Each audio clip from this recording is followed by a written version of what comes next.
harimo kwiba ibizamini muri system ya Minisiteri y'Abakozi ba Leta n'Umurimo Mifota. Ni system izwi nka e-recruitment, barangiza bakabigurisha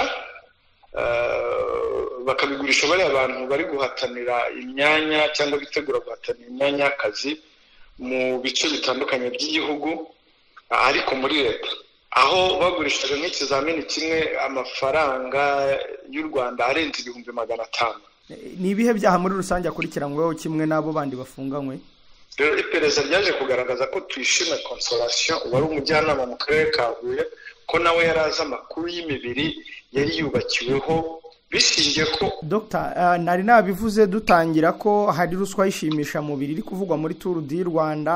Amaze iminsi hanavugwa ibintu by'amafaranga ya ruswa muri siporo, ibintu by'imisifurire idahwitse. Urwego rw'ubugenzacyaha rwatangiye iperereza kugira ngo hamenyekane ukuri kuri iyo ruswa yishimisha mubiri iri kuvugwa muri Tour du Rwanda. Korea Automobile High Technology Limited.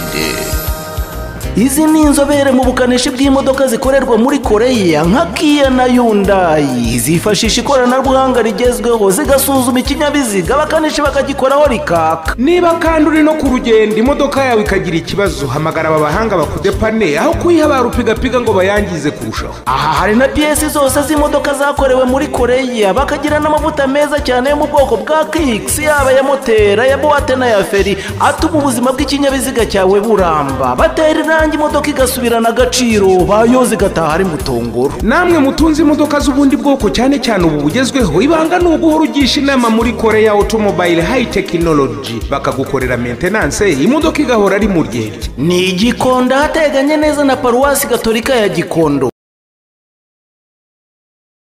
Twongeye kubasuhuza, turabifuriza ibihe byiza bakurikiye Primo Media Rwanda. Muri aka kanya tugiye kuganira n'umuvugizi w'urwego rushinzwe kugenza ibyaha mu Rwanda RIB, Dr. Murangira Thierry. Ni ingingo zitandukanye zimaze iminsi zigarukwaho. Mwumvise ko mu minsi yashize mu dushanwa rya Tour du Rwanda rikomeje hano mu Rwanda, ndetse na mbere yaho hakomeje kuvugwa ruswa yishimisha mubiri. Ejo bundi rero byakomeje kugarukwaho n'abanyamakuru batandukanye.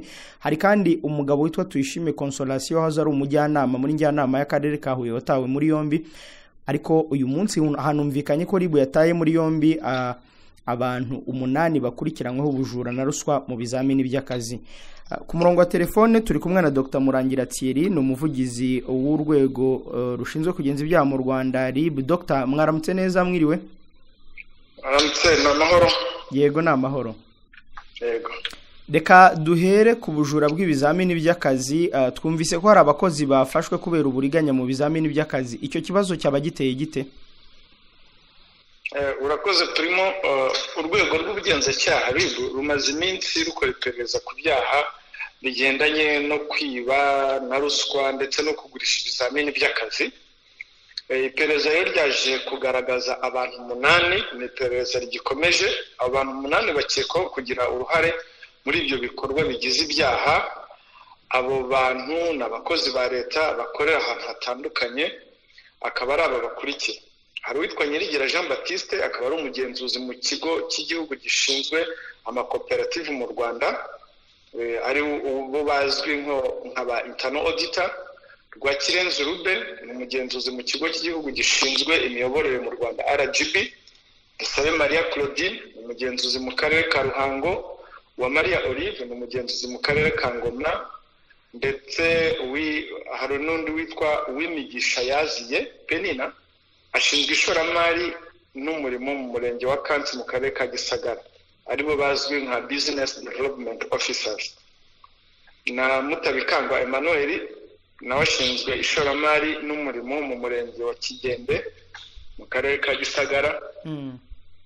Ndetse na Zamurambaho Fidel ushinzwe ishoramari n'umurimo nawe mu murenge wa Gikonko mu karere ka Gisagara. Hakaza na Muhire Olivier ushinzwe imari n'ubutegetsi mu murenge wa Gishuri mu karere ka Gisagara. Aba bose rero bakaba bakurikiranyweho ibyaha 5, harimo icyaha cyo gusaba no kwakira indonke, kwihesha ikintu cy'undi hakoreshejwe uburiganya, kudasobanura inkomoko y'umutungo, kwiyitirira umwirondoro, ndetse no kwinjira mu makuru abitse muri mudasobwa cyangwa mu rusobe rwa mudasobwa batabifitiwe uburenganzira. Dr. mwavuze muti iperereza riracyanakomeje, none ko numva bo bafashwa ari abakozi basanzwe mu kazi, ibyo byaha bundi babikoraga bate? Iperereza rimaze kugaragaza bumwe mu buryo ibi byaha byakorwagamo, harimo kwiba ibizamini muri sisiteme ya Minisiteri y'Abakozi ba Leta n'Umurimo MIFOTA. Ni sisiteme izwi nka e-recruitment, barangiza bakabigurisha bariya abantu bari guhatanira imyanya cyangwa bitegura guhatanira imyanya y'akazi mu bice bitandukanye by'igihugu, ariko muri leta, aho bagurishaga nk'ikizamini kimwe amafaranga y'u Rwanda arenze 500,000. noneho rero uko bayagurishaga bakabiha bamwe nabo bakagenda babikwirakwiza muri abo bantu bagiye gukora ikizamini. Ubu rero abo bantu 8 bamaze gufatwa, iperereza riracyakomeje kugira ngo ndetse niba hari n'abandi binjiye mu kazi muri ubwo buryo bw'uburiganya bakurikirana. Yego, none ibyo byaha bakurikiranyweho baramutse babihamijwe n'urukiko bahanwa bate? Ibyaha bakurikiranyweho rero bihanishwa ibihano bitandukanye, ariko igihanishwa igifungo gitoya ni igihano gitoya n'igifungo cy'imyaka 2, igihanishwa igifungo kiremereye n'imyaka 10, ariko hiyongeraho n'ihazabu y'amafaranga y'u Rwanda yikubye inshuro kuva kuri 3 kugeza kuri 5 z'agaciro k'indonke yatse cyangwa yakiriye, cyangwa z'agaciro k'umutungo adashobora kugaragaza aho yawukuye mu buryo bwemewe n'amategeko. Bumvise ko mu byaha bakurikiranyweho harimo n'icyaha cyo kudasobanura inkomoko y'umutungo.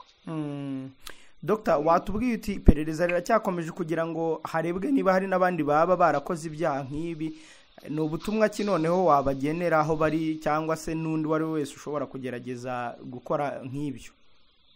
Ubutumwa bwa RIB ni urw'Abanyarwanda cyangwa abaturarwanda muri rusange, aho rusaba ko abantu bari bakwiye kwirinda ibikorwa nk'ibi by'uburiganya, ari ibya ruswa, ari iby'ubujura.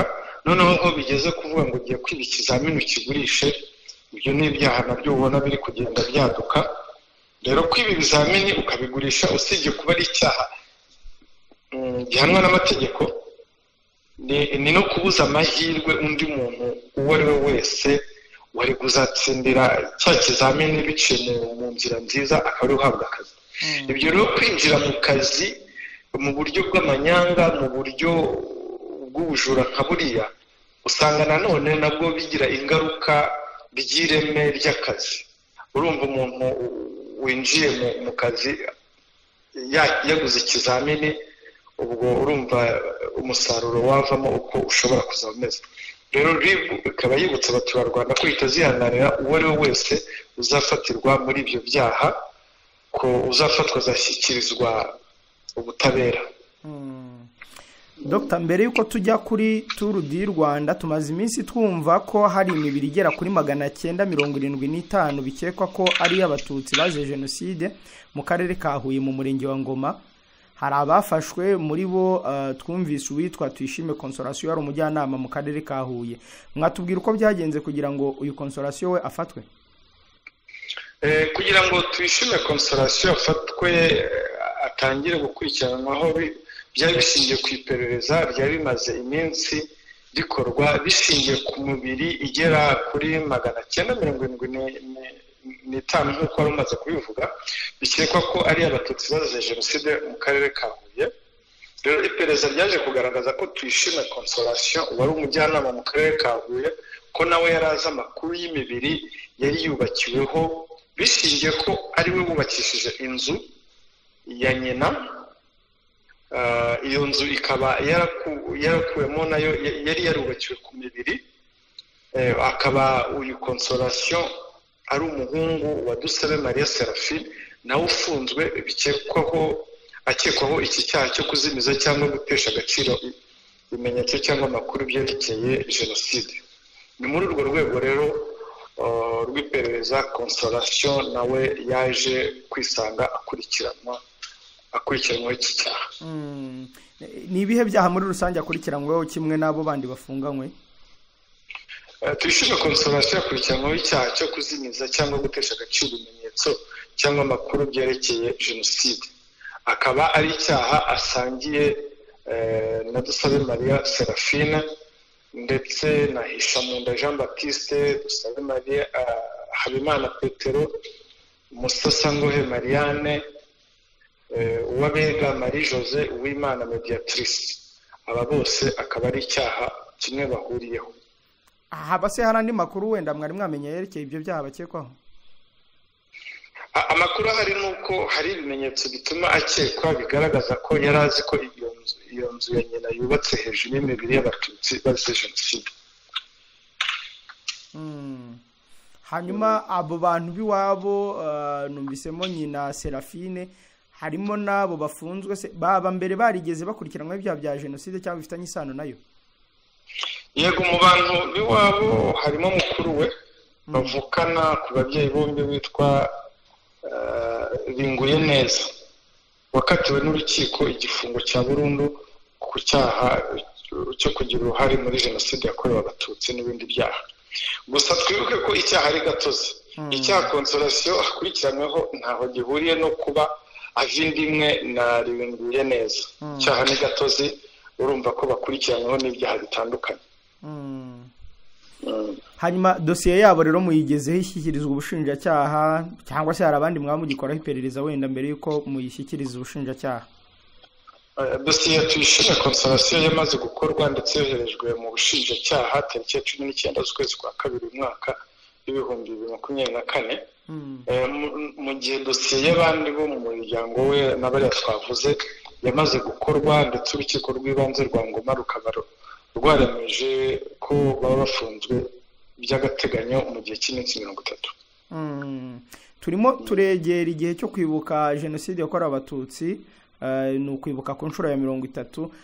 Wagenera ubutumwa ki abatwumva bijyanye n'iyi dosiye?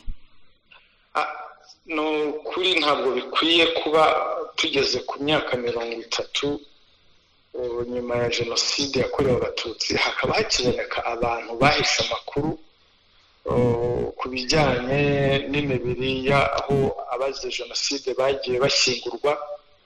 Ntabwo bikwiye. Umuntu wese ufite amakuru turamusaba ko yayatanga, kuko gutanga amakuru nta cyaha kirimo. Icyaha ni ukuyahisha, hanyuma nyuma bikazamenyekana ko wari uyafite warayahishe. Ubu rero turagira inama, iragira inama abantu bose bafite amakuru yerekeye na jenoside yakorewe abatutsi, cyane cyane ashyinguye imibiri y'abantu, ko bagira ubutwari bwo kuyatanga, bakirinda kuzagwa mu cyaha cyo guhisha amakuru kandi bari babizi. Ibi rero gutanga amakuru bifasha abarokotse jenoside kuba bashyingura abantu babo mu cyubahiro, ndetse bimara n'abantu akababaro kuba wumva ko ushyinguye umuntu wawe. Ntabwo rero bikwiriye ko ku myaka 30 hari hakwiriye kuba hakiri abantu nk'aba ngaba, kuko biteye isoni abantu 975 kuba barashyinguwe ahantu abantu bose bakaryumaho. Hariya hantu birazwi ko hari za bariyeri aho zicirwagaho abantu bahunze bava za Nyaruguru, ngira ngo niba uhazi naho umurenge wa Matyazo na Ngoma bihuriye, hari bariyeri. Rero nta kuntu abantu bari batuye aho ngaho babiyoberwa, ndetse n'aho ngaho imibiri yari yubakiye hejuru, bari barayubakiyeho. Aho byamenyekanye, aho bari bagiye kubaka urugo, gusesa gatoya bacukura urugo bakabona imibiri, abo bantu bagahita bagira ubutwari bwo kubitanga, ariko ba nyirisambu na ba nyiramazu barabicecetse. Ntabwo rero bikwiye kugeza iki gihe. Ya Dr. nari nabivuze dutangira ko hari ruswa yishimisha mubiri iri kuvugwa muri Tour du Rwanda. Amaze iminsi hanavugwa ibintu by'amafaranga ya ruswa muri siporo, ibintu by'imisifurire idahwitse.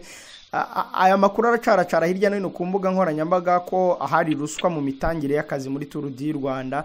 Ese ayo makuru namwe mwarayumvise, muri kubikoraho iki niyo mwarayumvise?